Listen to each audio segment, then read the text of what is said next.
Swayam Prabha. Digital India. Educated India.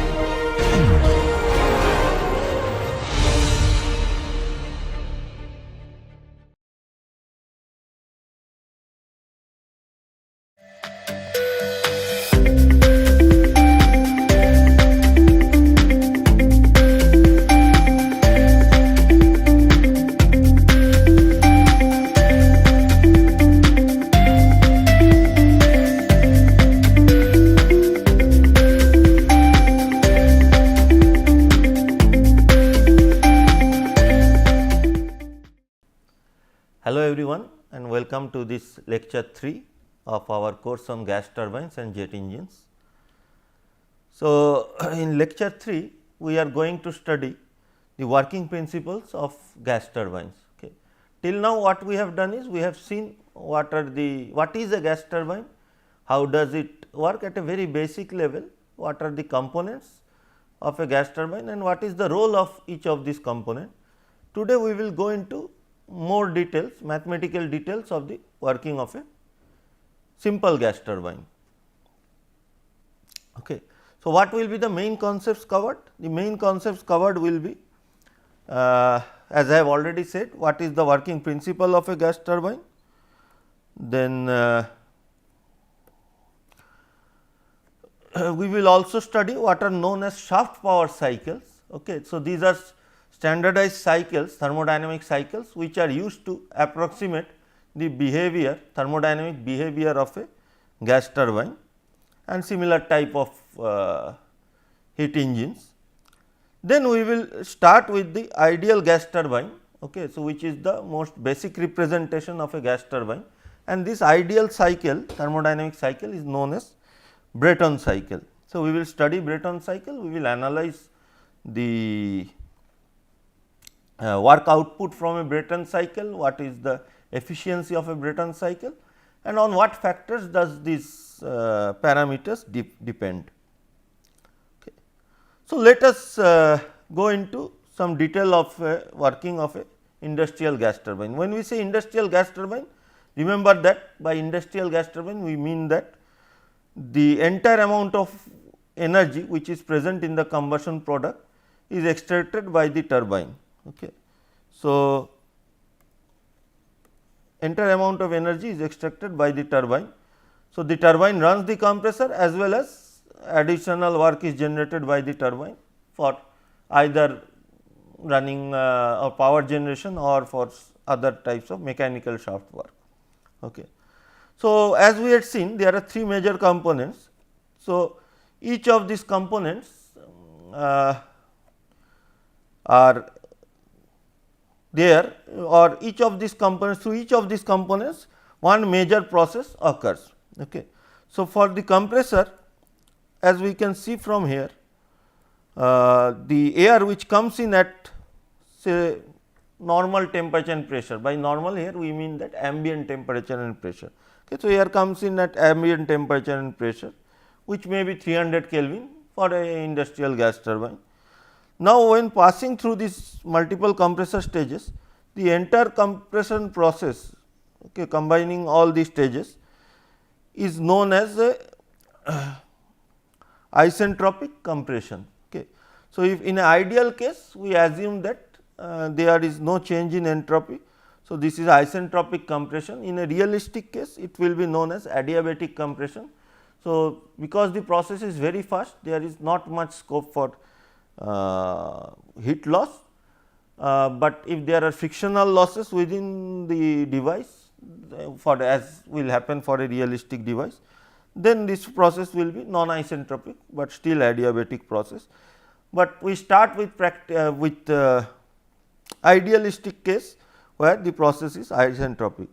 So, after undergoing this isentropic compression, the resultant air comes out at state 2. Okay. So, at this point this is at state 2. Now, this air passes through the combustion chamber.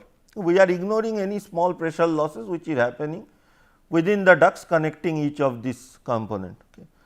So, we assume that the air enters the combustion chamber at state 2, okay, and then heat addition occurs. So, this heat addition occurs in an ideal situation, this occurs at as a constant pressure process. Okay. So, isobaric process, constant pressure process, let us write down constant pressure process.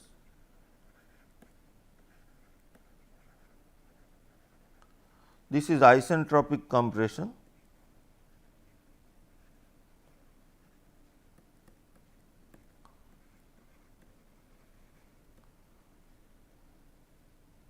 Constant pressure heat addition, okay, in the combustion chamber.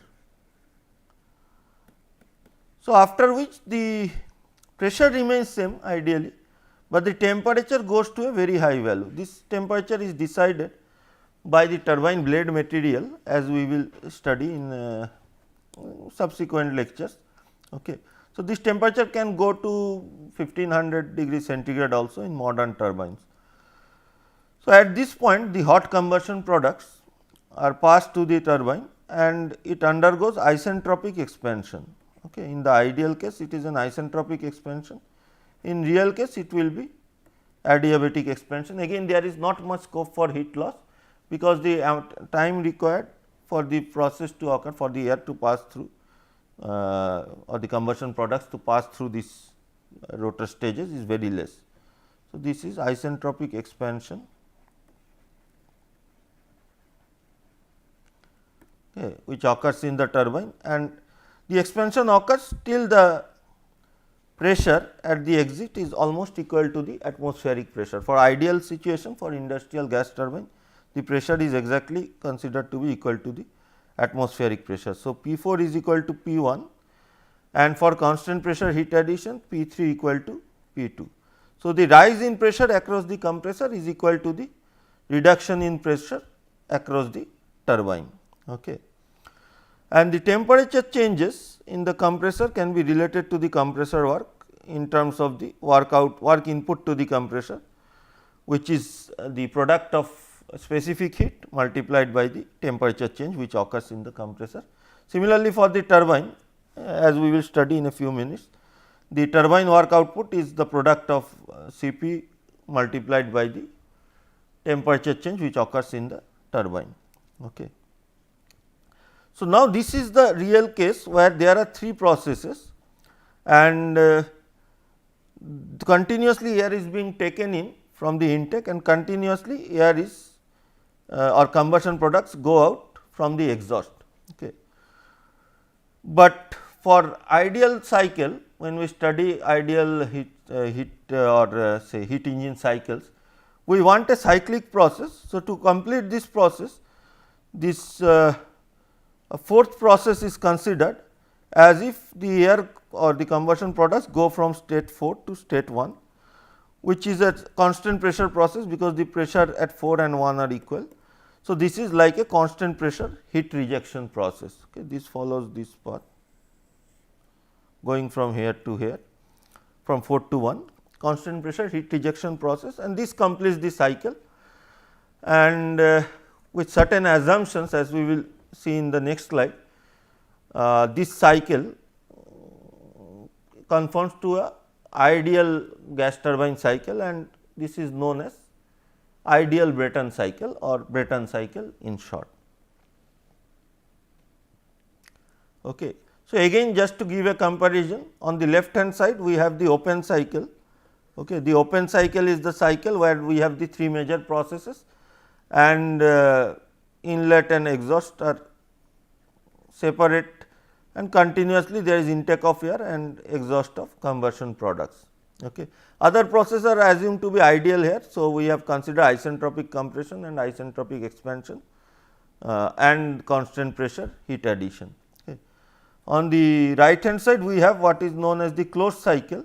So, we have closed the cycle by using this additional process going from 4 to 1, which is a constant pressure heat rejection process. Okay. So, now this is the cycle that we are going to analyze, and this is equivalent to what is happening within the gas turbine. Okay.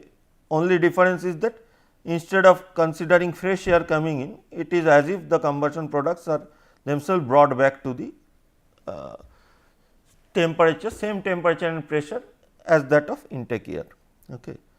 By the way, when I am saying combustion products here, in this ideal cases we mean that the combustion products also behave exactly similar as air. So, we assume that the entire fluid passing through this cycle is air, which we will take to be ideal gas. Okay. This is for simplification of calculation, and later we will see what are the differences that occur when we have to consider combustion products instead.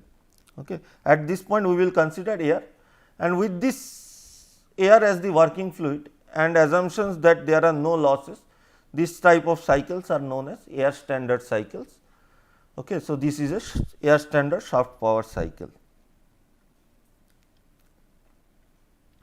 So, as I was saying, this ideal cycle is known as a Brayton cycle. So, next we will study the Brayton cycle processes in more detail and try to analyze this cycle. Okay. So, on the left hand side I have shown the image of the cycle, which is now assumed to be closed with the heat rejection part. Okay. So, we have now 4 processes: the compression in the compressor, okay, which is isentropic compression for the ideal case. Again, to remind all the students, for the actual case it will be adiabatic compression. Okay. Then we have constant pressure heat addition in the ideal case. For the real case, there will be some pressure loss. So, the pressure will slightly decrease in the combustion chamber. Then we have constant pressure, not constant pressure, isentropic expansion in the turbine. Okay, of course, it cannot be constant pressure, because this is an expansion process where the pressure continuously keeps on decreasing as the flow occurs through the turbine. And then the relatively low pressure and temperature fluid, which is at atmospheric pressure already at this point, undergoes a heat removal process through a heat exchanger to complete the cycle and to go back to state 1. Okay. As discussed previously, we considered that the working fluid is air in this case, and the air is assumed to be ideal gas. Okay. So, this is air and this is assumed to be ideal gas. Okay. And we also considered that there are no internal losses. Okay. So, no losses, no frictional losses, let us say.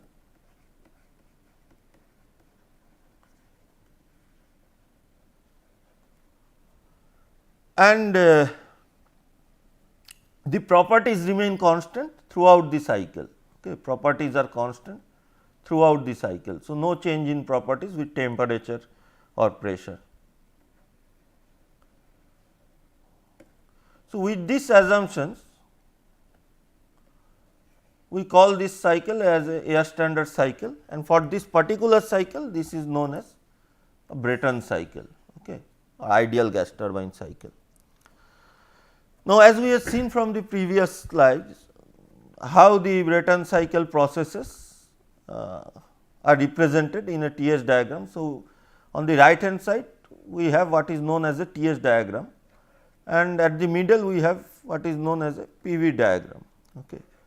So, TS diagram is temperature versus entropy diagram, PV diagram is pressure versus specific volume. Of course, we know that these two types of diagrams are very important for analyzing this type of heat engines or this type of cycle, thermodynamic cycles. Why? Because for TS diagrams, by considering the area within the cycle, we can directly get the work output, and the area below any curve. So, below any curve in a TS diagram, the area gives us the amount of heat transfer which occurs within this process. For example, if we go from 2 to 3, the area under the curve from going from 2 to 3 will be the amount of heat addition which occurs from 2 to 3. Okay. So, that is why TS diagrams are very important. We know that the amount of heat transfer can be given as integral of TdS.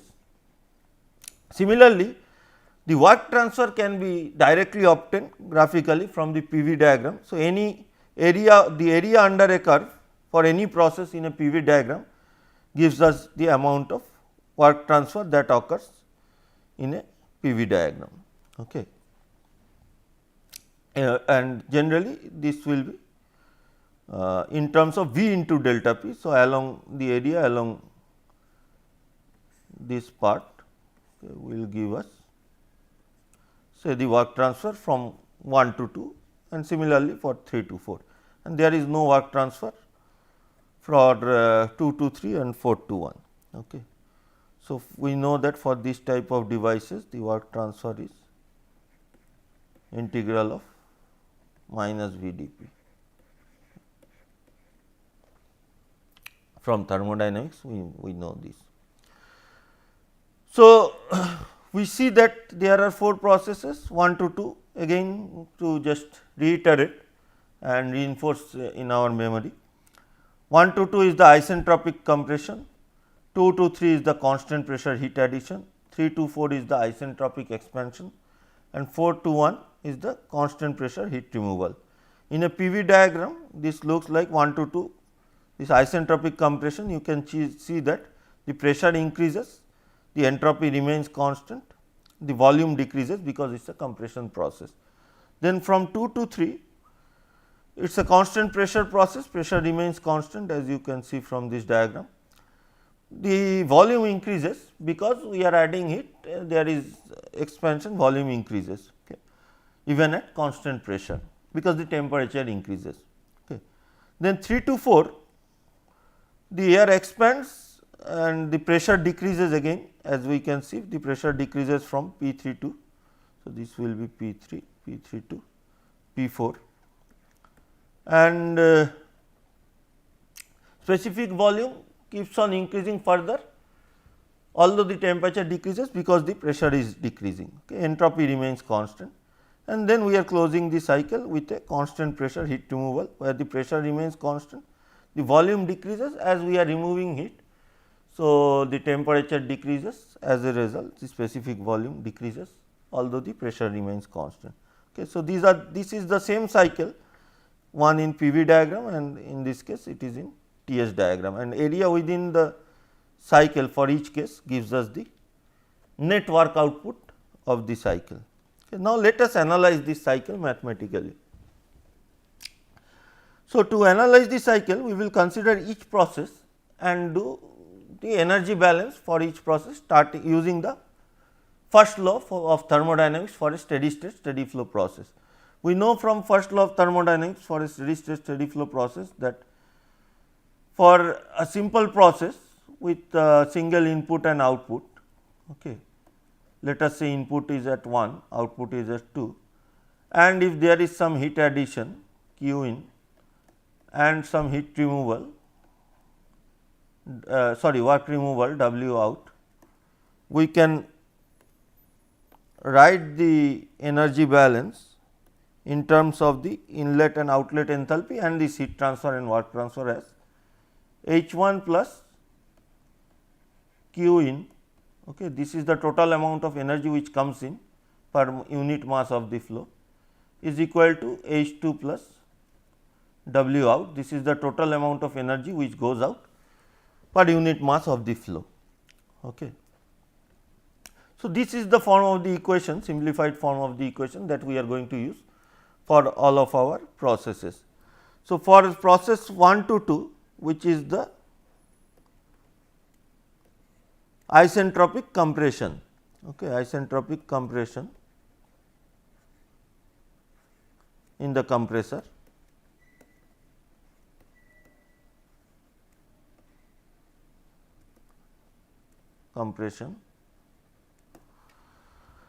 the net work input W c is equal to C p into T 2 minus T 1. Okay.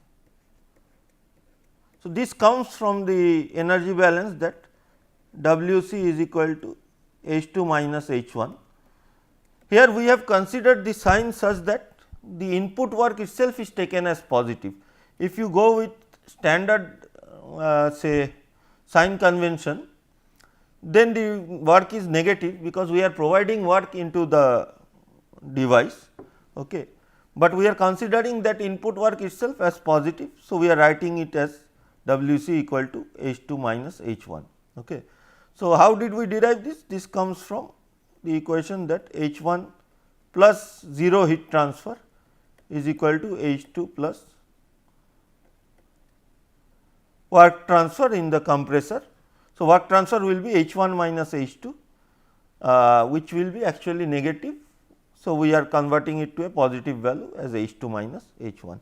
Now, H 2 minus H 1 with constant C p can be written as C p T 2 minus T 1. Okay. So, this is for the isentropic compression. Now, for the constant pressure heat addition,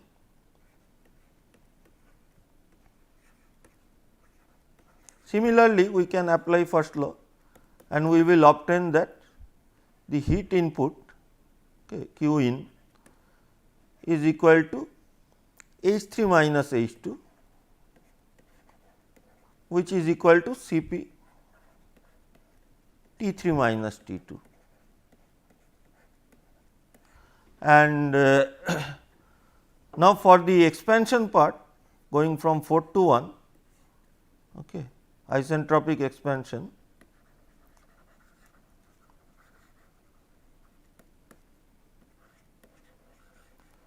for the isentropic expansion again similar to the compressor process, we can use the first law of thermodynamics and do the energy balance. In this case, as per the original sign convention also, the work output is positive, and that is what we are also going to consider as positive. So, W t is equal to H 3 minus H 4, which is equal to C p T 3 minus T 4. Okay. We close out the cycle using the, so this is this I made a mistake.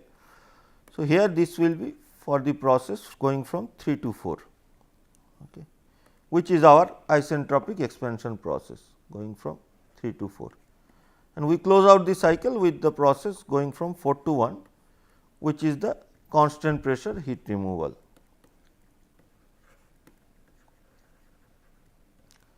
So, in this case we can, so there is no work transfer. So, the amount of heat removed can be calculated by energy balance, and so we can write this as Q out equal to C p into T 4 minus T 1. So, again using standard sign convention, this will be negative because the work is going out of the cycle, but we consider that whatever work is going whatever heat is going out as a positive term. So, in the context of this course, we will assume that the heat which is removed in this process is considered to be positive, and that is equal to C p T 4 minus T 1, okay, defined as the net work output W net divided by the heat addition from the high temperature source. Okay. So, this we call as efficiency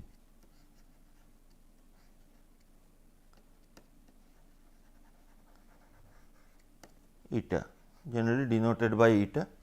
So, for our case now, we can write this efficiency as, so W net can be written as C p into T 3 minus T 4, which is the turbine work output, minus C p into T 2 minus T 1, which is the compressor work input. So, this is as defined in the previous slide. So, this divided by Q in should be equal to C p into T 3 minus T 2, okay, again as defined in the previous slide. So, from here to here, this is the turbine work output, C p into this delta T, this is the compressor work input, and from 2 to 3 the heat addition is C p into T 3 minus T 2, that is the net that is the heat addition from the at the conversion chamber. Okay. So, this we can simplify. So, by rearranging we see that this is equal to 1 minus, so T 3 minus T 2 we can take together, C p will get cancelled, So, 1 minus T 4 minus T 1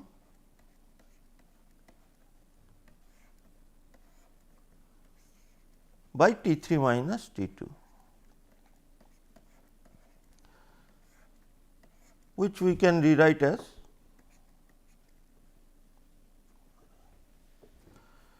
one minus T 1 by T 2 and then take T 4 by T 1 minus 1 and in the denominator T 3 by T 2 minus 1. Okay. Now, we will see that there is a relation between this T 4 and T 1, T 4 by T 1 and T 3 by T 2. Okay. How? So, on the side if we see what is the value of T 2 by T 1, T 2 by T 1 which is this temperature ratio is equal to the pressure ratio P 2 by P 1 to the power gamma minus 1 by gamma. Okay. P 2 by P 1 pressure ratio we are denoting by R. So, this is R to the power gamma minus 1 by gamma. This is also equal to P 3 by P 4 to the power gamma minus 1 by gamma, because P 3 is equal to P 2. Okay. So, P 3 equal to P 2 and P 4 is equal to P 1. So, this is equal to P 3 by P 4 to the power gamma minus 1 by gamma, which means that this is equal to T 3 by T 4. Thus, we can see that T 2 by T 1 is equal to T 3 by T 4. Okay. And thus, by rearranging we get that T 3 by T 2 is equal to T 4 by T 1. Okay. So, that means that T 4 by T 1 minus 1 is equal to T 3 by T 2 minus 1. Thus, we can cancel this numerator and the denominator, and we are left with an expression of efficiency as 1 minus T 1 by T 2. Now, we will replace the value of T 1 by T 2 in terms of the pressure ratio, compression ratio to the power gamma minus 1 by gamma, and from there we will find the final expression for efficiency in the next slide. Okay. So, efficiency is equal to 1 minus T 1 by T 2. Now, it is better to write it in terms of design parameters. Design parameter is pressure ratio in this case. Okay. So, we know that T 2 by T 1 is, so what do we know? We know that T 2 by T 1 is R to the power gamma by gamma minus 1 by gamma. Okay. So, eta is equal to 1 minus 1 by R to the power gamma minus 1 by gamma. Okay. So, this is the expression for efficiency, and we see that the efficiency of a Brayton cycle does not depend on any of the inlet condition or any other condition, but only is a function of the compressor pressure ratio or the pressure ratio of the cycle and the type of gas used, which determines what is the gamma value, the ratio of the specific heat. If it is air, then the ratio of the specific heat is equal to 1.4. So, eta is a function of only the it is a function of only the pressure ratio. Okay. So, efficiency only depends on pressure ratio. Typically, it increases with pressure ratio, as will be shown in the next slide. Okay. So, roughly if I want to draw, the efficiency increases in this manner with increasing pressure ratio, the efficiency keeps on increasing, and theoretically it can go to 1 at infinite pressure ratio, it goes asymptotically to 1.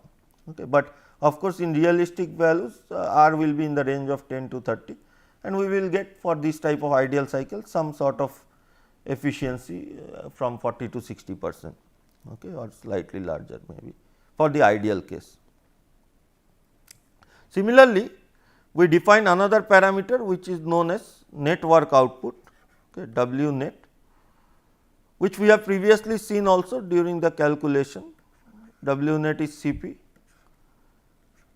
T 3 minus T 4 turbine work minus compressor work C p T 2 minus T 1, and generally this is studied using a non-dimensional form. So, which is known as non-dimensional net specific work output, okay. Non-dimensional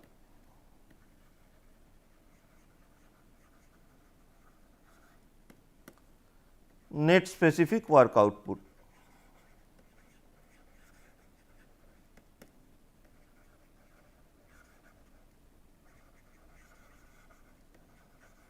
How is this defined? So, this is defined as W net being non-dimensionalized using C p T 1, okay, inlet energy, and this gives us a value of T 3 by T 1 minus T 4 by T 1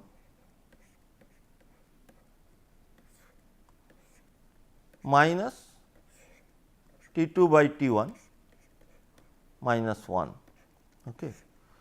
Now, this T 3 by T 1 is an important factor for gas turbines. This is known as the temperature ratio. Okay. This is denoted by T. The temperature ratio is the ratio of the maximum temperature, which is T 3, and minimum temperature, which is T 1. This is decided by design factors, mainly the turbine blade material, how much temperature can be withstood by the turbine blade material. So, T 3 by T 1 is decided accordingly. T 1 is decided based on the atmospheric or ambient condition. So, T is known quantity, known design parameter. So, we can write this as T minus T 4 by T 1. What is T 4 by T 1? So, in the previous slide we had seen that we can relate T 4, T 1, T 3 and T 2, okay, with the pressure ratio.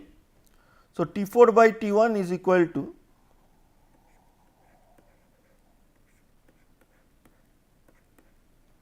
T 3 by T 1 into T 4 by T 3. T 3 by T 1 we have seen is equal to small t, and T 4 by T 3 is equal to 1 by pressure ratio to the power gamma minus 1 by gamma. Okay. So, this term is typically written as a single unit, because we frequently get this form of expression,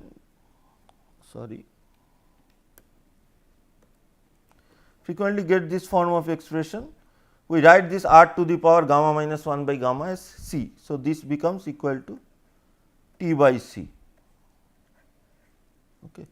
So, T minus T by C, and similarly this T 2 by T 1 also is equal to. So, T 2 by T 1 is r to the power gamma minus 1 by gamma, this is equal to C, and this equal to plus 1. Okay. So, this is the net specific work output. This is a function of the temperature ratio T and the pressure ratio R, which is embedded within this C. Okay. Remember that C is equal to r to the power gamma minus 1 by gamma. So, the work output depends on both the pressure ratio as well as the temperature ratio, while the efficiency depends on the only on the pressure ratio, but none of these parameters depend on the inlet condition or any other factor. So, this is a very useful say relation which helps us in analyzing simple gas turbines. Okay. So, we will finish this class with a graphical demonstration of how the efficiency and the net specific work output varies. I have already drawn them. So, the efficiency is 0 at a compression ratio of 1, because there is no compression, there is no work output at all, and then it keeps on increasing like we had seen previously, it keeps on increasing with increasing value of R. If the gamma is high, that can only be possible if we are using another gas instead of air, then the efficiency also will be different, but for air we will have a single line which will just keep on increasing with the value of R. The net specific work output on the other hand depends on T, as we had discussed. So, for a given value of T, say let us say that T equal to 2, which means that if the inlet temperature is 300 Kelvin, the maximum temperature is 600 Kelvin, which is nowadays unrealistic because maximum temperatures can be very high. Okay. But for T equal to 2, it follows a path like this: temperature, the work output increases and again decreases and goes to 0 at a certain point, and you can find out at what value of R this goes to 0. Similarly, for larger temperature range T equal to 3, the curve follows a similar pattern, but it goes to 0 at a very large value of R, and the highest or peak value occurs at a larger value of R as compared to the peak value for T equal to 2. Okay. For more realistic industrial turbines, T can be of the order of 5. So, for example, for 1500 Kelvin maximum temperature. Again in this case also there is a peak value of work output and then gradually it goes downward. So, typically we want to operate an gas turbine engine where we get a good optimization of high work output and high efficiency also. Remember that efficiency will keep on increasing with increasing pressure ratio, but increasing pressure ratio decreases the net work output. So, we will need a larger device for that, and increasing R also means that we need large amount of stages, as we will discuss later, okay, which increases the size of the device. So, we will continue this discussion in the next lecture. Okay. So, we will just conclude here quickly by summarizing what we have studied. We have analyzed the ideal gas turbine cycle, which is known as Brayton cycle, and performed basic performance characteristics. So, we have studied how the efficiency varies and how the work output varies for this ideal Brayton cycle. Okay. And these are the references based on which this lecture was prepared. Okay. Again, our main reference is the book by L. Syed Ahmed, which is a very good book, and I strongly suggest that you follow that book. Then there are some other good books like the book by Saravanamuttu and book by Ganeshan. Images have been taken from Wikimedia Commons, which are shared by various licenses and can be used in public domain or through these licenses. And some of the images are also taken from the website of the gas turbine companies such as Siemens, Rolls-Royce, GE and Honeywell. Okay. So, with this I conclude this lecture. Thank you, and we will meet again in the next class. Okay. Thank you.